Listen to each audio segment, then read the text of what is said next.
नमस्कार दोस्तों, आपको जानकर हैरानी होगी कि इस दुनिया में एक ऐसा द्वीप है जहां से भविष्य देखा जा सकता है। वो बात अलग है कि यहां आने पर पाबंदी है और लोग इस अनोखी जगह से अनजान हैं।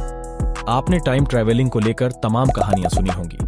कोई सैकड़ों तो कोई हजारों साल आगे जाने का दावा करता है और कुछ ऐसी घटनाएं भी बताता है जो हमारे सामने आने वाली हैं। वैसे आप भी सोचते होंगे कि वाकई भविष्य को देखा जा सकता है। इस पर सदियों से रिसर्च चल रही है। आधुनिक विज्ञान भी इस बारे में ज्यादा कुछ नहीं बता सका है, लेकिन इसकी संभावना से इनकार किसी ने भी नहीं किया है।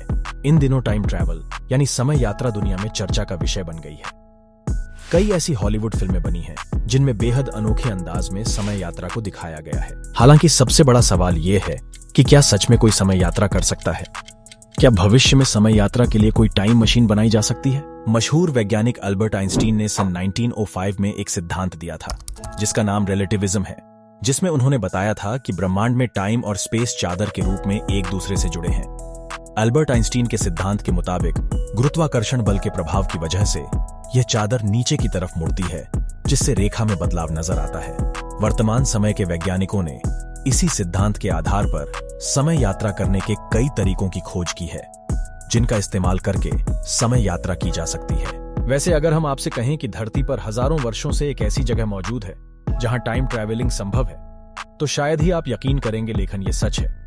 ये जगह है डायोमीड द्वीप, जिसे बिग डायोमीड और लिटिल डायोमीड में बांटा गया है।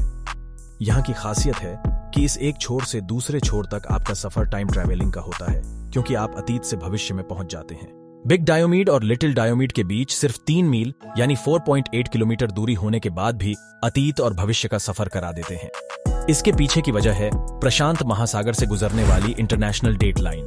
इस लाइन के जरिए बिग डायोमीड और लिटिल डायोमीड के बीच एक दिन का अंतर हो जाता है। इंटरनेशनल डेट लाइन एक काल्पनिक रेखा है जो उत्तरी ध्रुव से दक्षिणी ध्रुव तक जाती है।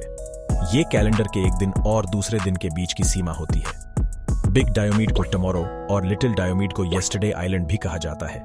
जाड़े के मौसम में इन दोनों द्वीपों पर बर्फ के जमने के चलते एक पुल का निर्माण हो जाता है। इस पुल के जरिए लोग दोनों द्वीपों की यात्रा पैदल ही कर सकते हैं।